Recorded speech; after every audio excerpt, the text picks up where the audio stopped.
In the coming months, Judge Torres is likely to make a final ruling in the SEC vs. Ripple case. This could cause the price of XRP to rise sharply. In the world of cryptocurrencies, people have different ideas about whether this will cause prices to drop significantly.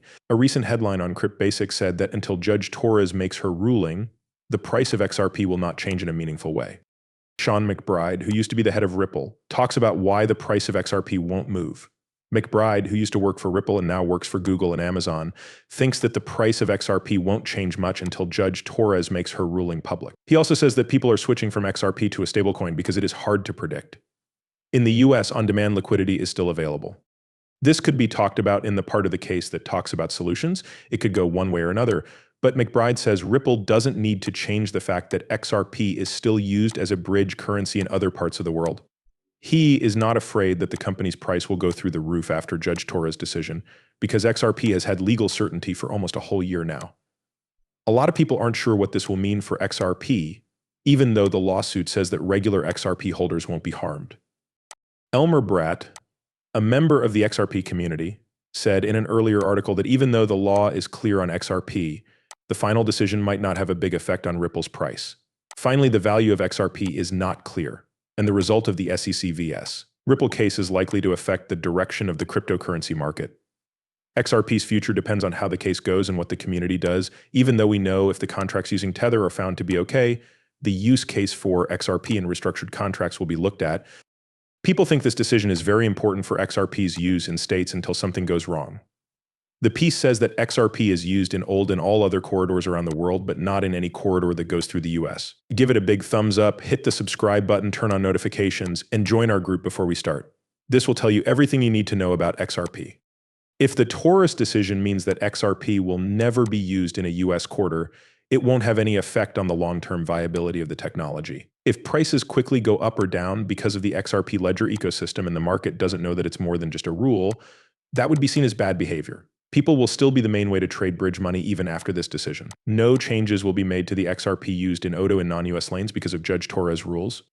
Even the author agrees that it doesn't make sense for XRP to be driven by the good news from the remedy part. But any news can be the last straw in a bull market like the one we're in now. For retirement, it makes sense to invest in index funds because they help find inefficiencies in the market and give you a lot of options. Also, the author stresses that if you want to invest in a cryptocurrency like XRP, it's best to do so in index funds, which give you access to the market's collective knowledge. But just because a business fails doesn't mean they can't see what's going on behind the scenes. His simple opinion is that it doesn't make sense for news that people think is good to affect the price of XRP. The auto, the XRP ledger, the EVM sidechain, the automatic market maker, and the Ripple stablecoin. The principal thing that makes the value of every coin on a blockchain go up is its locked overall value, which rises gradually over time. There would be no reason to use XRP anywhere in the world if the environment is unstable. First, the market would need to be consulted. If the environment is weak, the author says, it doesn't make sense to use XRP anywhere else on Earth. The speaker talks about how Ripple could affect the price of XRP and how it could make the price go down. They haven't bought XRP in almost 4 years because they have so much of it already, but they think the market has spoken and that enough people are making things to bring it down. Even though Ripple is only a small part of the ecosystem, Elmer says that they could free the beast without any problems if they were allowed to use XRP in passageways that lead to the US. Even so, the person speaking knows that Ripple is an important part of the ecosystem and doesn't want to do a lot of damage to the US environment. The speaker doesn't agree with Elmer's claim, because Ripple has said that on-demand liquidity deals don't have any net effect on prices. Some people in the US market may not hold XRP for EDL reasons, which would have a big effect on the price. It doesn't worry them that this will have a big effect on the price, though. Ripple has said that on-demand liquidity deals that use XRP as a bridge currency don't change the price of XRP. They say that people are wrong to think that more people and businesses will buy XRP if it is made available to everyone. One side is buying more than the other, though. And if there is even a small price difference, people will buy XRP where it is cheaper and move it to where it is more in demand. When a small disagreement is found, arbitration is used to settle it. This makes the price level, which is known as arbitrage. Some market makers may have XRP that they normally wouldn't have, but that doesn't matter as long as the moves are quick.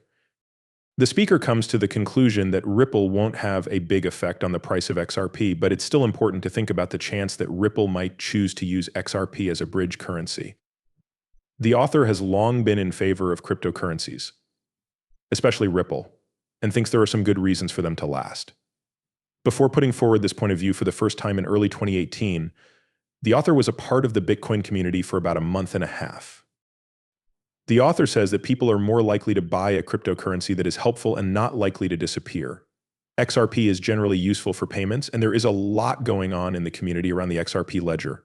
On-demand funding is definitely a good thing, and it could change prices over time. The price doesn't change at all, though, because each trade is always net zero. This is why the author thinks that XRP's ability to be used as a bridge currency makes it more likely to last in the long run. People have also talked about how clear it is for financial institutions to buy and sell XRP. However, they are not allowed to buy big amounts of XRP directly from Ripple, the company that owns most of the cryptocurrency.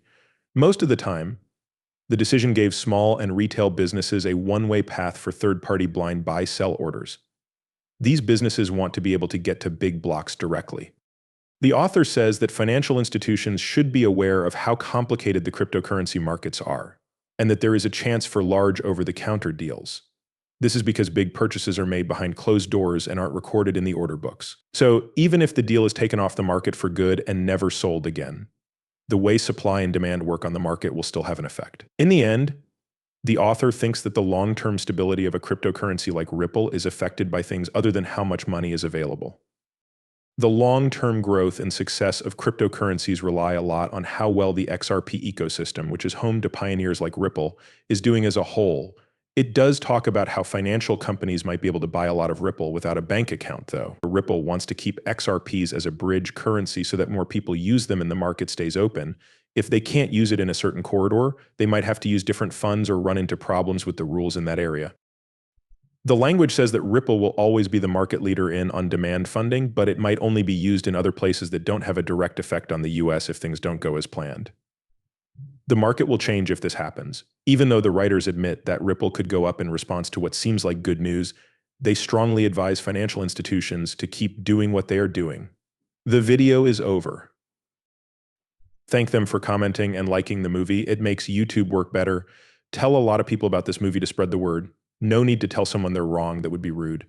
Instead, keep believing lies like, are you feeling so weak that if I tell you that you were wrong as an adult, you'll be offended? You'll think I'm attacking you if I were attacking you? That would be one thing, but you can kind of sniff it. I get that it's harder to read written text, but why is that where we start?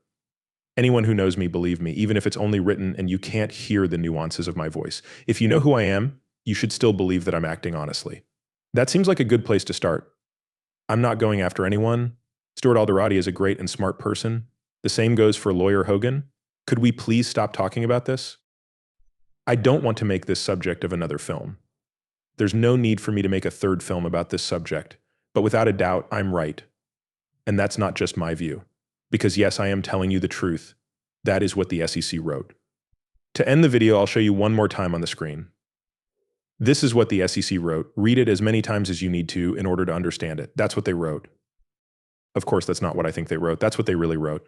You can't read what they said and then say they said something completely different because you're not telling the truth. They didn't say that time frame. I'm not a business advisor. Because I say so, you shouldn't buy anything for yourself, right?